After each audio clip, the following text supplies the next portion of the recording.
Hello class 9। देखिए बेटा, हम लोगों ने यहाँ तक कर लिया था, यहाँ तक हम लोगों ने कर लिया था। ओके, अब इसके आगे हम डिस्कस करना शुरू करते हैं। ठीक है ना, यहाँ तक हमने कर लिया था। ठीक है, इसके आगे प्रॉपर्टीज़ ऑफ एग्जांपल हमने, हाँ ठीक है, okay then we will discuss now properties of a solution. Line by line हम पढ़ते चलते हैं और आपको समझाते चलते। देखिए, a solution is a homogeneous mixture. We discussed homogeneous mixture क्या होता है और हेट्रोजेनियस मिक्सचर क्या होता है, हमने डिस्कस कर लिया है।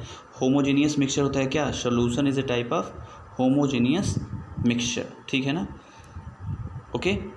अब एक अगली चीज़ जो है, the particle of a solution are smaller than 1 nanometre, that is 10⁻⁹ metre. अब ये ध्यान रखना है कि 1 नैनोमीटर इज इक्वल 10⁻⁹ मीटर, ये आपको पता होना चाहिए। ठीक ना, इन डायमीटर में ये 1 नैनोमीटर से भी छोटे होते हैं पार्टिकल जो होते हैं सोल्यूशन के। So they can not be seen by naked eyes, उन्हें आंखों से देखा नहीं जा सकता। ठीक है ना, ये दो प्रॉपर्टी हो गई, ध्यान से चलना। अभी आगे कनेक्टिविटी है। Because of very small particle size बहुत छोटी होने के कारण they do not scatter a beam of light passing through the solution. जैसा कि आगे अभी आप देखेंगे कोलॉइडल और सोल्यूशन में होगा, यहाँ वो चीज़ नहीं हो पाती। ठीक है ना, so the path of the light is not visible in a solution. मतलब ऐसे अगर है सोल्यूशन रखा है, इधर से आप टॉर्च डाल रहे हो तो इधर से बीम दिखाई नहीं देगी, क्योंकि स्कैटरिंग उसमें होगी ही नहीं, है ना। मतलब पार्टिकल साइज बहुत छोटे होने के नाते स्कैटरिंग नहीं होगी। वहीं आगे जब आप पढ़ोगे कोलॉइडल सोल्यूशन में, वहाँ स्कैटरिंग हो जाती है, इस तरह का कुछ बनेगा, वो हम डिस्कस करेंगे। ठीक है ना। चौथी प्रॉपर्टी क्या है, देख लो बेटा। The solute particles can not be separated from the mixture by the process of filtration. Obvious सी बात है, बहुत जब छोटे होंगे तो फिल्ट्रेशन से वो सेपरेट नहीं किए जा सकेंगे। The solute particles do not settle down when left undisturbed. वही बात हुई कि एक तो फिल्टर करने पे कुछ आएगा नहीं, क्योंकि पार्टिकल साइज बहुत छोटे हैं, और बहुत देर तक छोड़ने पे वो नीचे बैठेंगे भी नहीं, सेटल डाउन भी नहीं होंगे। ठीक है ना, that is solution is stable. इस वजह से वो नीचे बैठ नहीं रहे हैं, इस वजह से मतलब प्रेसिपिटेट नहीं बन रहा है, मतलब पूरे सोल्यूशन में वो होमोजेनियसली इस तरीके से डिस्ट्रीब्यूटेड हैं। दैट्स वाई ये सोल्यूशन क्या कहलाएंगे, स्टेबल होंगे, ये स्टेबल कहलाएंगे। स्टेबल इसलिए क्योंकि जैसा हमने सोल्यूशन बनाया वैसा वो मेंटेन कर रहे हैं। ये ऐसा नहीं कि थोड़ी देर छोड़ने के बाद वो अपने को डिस्टेबलाइज करके नीचे प्रेसिपिटेट बन जाए सोल्यूट पार्टिकल का, ऐसा कुछ नहीं है। ठीक है ना, तो ये हमने डिस्कस किया प्रॉपर्टीज ऑफ सोल्यूशन की प्रॉपर्टीज़ ये होती हैं। ठीक है ना, अब आगे डिस्कस करते हैं हम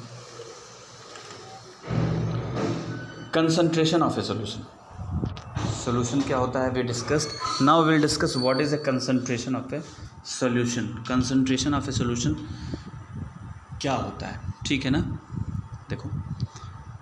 देखो कंसंट्रेशन का मतलब अपनी भाषा में हम समझना चाहें अगर, अब सोचो खुद में, एक होता ना कि गाढ़ा और हल्का। तो जो हल्का होगा ना उसको हम बोलते हैं डाइल्यूट है, वो अपनी लोकल लैंग्वेज की बात मैं कर रहा हूँ, हल्का।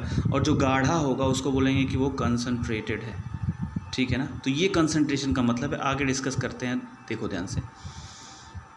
एक्टिविटी जो हमने ऊपर देखी थी, अच्छा एक्टिविटी छोड़ो, हम खुद बताते हैं। जैसे मान लो एक ग्लास वाटर लिया और एक ग्लास वाटर और लिया, मतलब 2 ग्लास वाटर लिया, दोनों में बराबर पानी भर लिया। ठीक है ना, एक में हमने 1 स्पून चीनी, दूसरे में 2 स्पून, बराबर मात्रा पानी है, लेकिन इसमें 1 स्पून चीनी है, इसमें 2 स्पून चीनी है। कहने का मतलब ये हुआ कि इस वाले सॉल्यूशन में कंसंट्रेशन ज़्यादा है। कंसंट्रेशन ज़्यादा या कम तभी हम मेज़र कर पाएंगे जब वॉल्यूम बराबर हो दोनों का। देखो भाई, दोनों में बराबर पानी हमने लिया, तो इस केस में concentration is more with respect to this. ठीक है ना, ये कंसंट्रेशन का मतलब होता है। ठीक है ना, अब आगे देखते हैं। आओ, होता क्या है, देखो ध्यान से देखिए, 1 सेकेंड, सॉरी, यहाँ से देखो।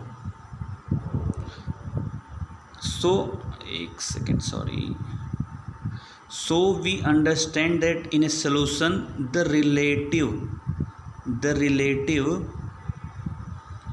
proportion of solute and solvent can be vary कर सकता है। अच्छा हाँ, या ऐसे मतलब कॉन्सनट्रेटेड और डाइल्यूटेड में हम केवल सोल्यूट को बढ़ा घटा नहीं सकते हैं, सोल्यूट फिक्स कर दें और सॉल्वेंट को भी बढ़ा घटा सकते हैं। बात समझ में आ रही है ना। कॉन्सेंट्रेशन को चेंज करने के लिए केवल हम सॉल्यूट को ही नहीं बढ़ा घटा सकते हैं, सॉल्वेंट में भी वेरिएशन ला सकते हैं, ठीक है ना। Depending upon the amount of solute present in a solution it can be called a dilute, concentrated या सैचुरेटेड। तो डाइल्यूट और कॉन्सेंट्रेटेड तो हमने समझ लिया। सैचुरेटेड क्या होता है? सैचुरेटेड का ये मतलब हुआ कि किसी एक पर्टिकुलर टेम्परेचर हमने ले लिया, कोई एक पर्टिकुलर टेम्परेचर ले लिया, उसमें हम चीनी घोलते जा रहे हैं, एक ऐसा टाइम आएगा कि जब इस सोल्यूशन में चीनी घोलना ही बंद हो जाएगा। इस सोल्यूशन को बोलेंगे व्हाट? सैचुरेट हो चुका है, सैचुरेटेड सोल्यूशन किसी एक पर्टिकुलर टेम्परेचर पे, ठीक है ना। Dilute and concentrated are comparative terms. Inactive solution obtained by group A is dilute as, अच्छा वो तो पीछे वाली बात जो मैंने बताई वही है, ठीक है ना। तो ये होता है भाई कंसंट्रेटेड और डाइल्यूट। तो एक आज छोटी सी वीडियो मैं आपके लिए दे रहा हूँ।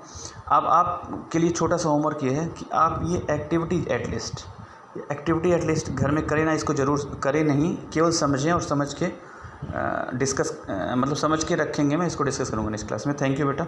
आज की वीडियो छोटी इसलिए बनाई जा रही है क्योंकि आज मतलब थोड़ा सा वर्कलोड ज़्यादा था, वीडियो छोटी इसलिए बना रहा हूँ और लेट भी हो गया है। मेन रीज़न ये लेट और workload both are the reason, ठीक है। Thank you.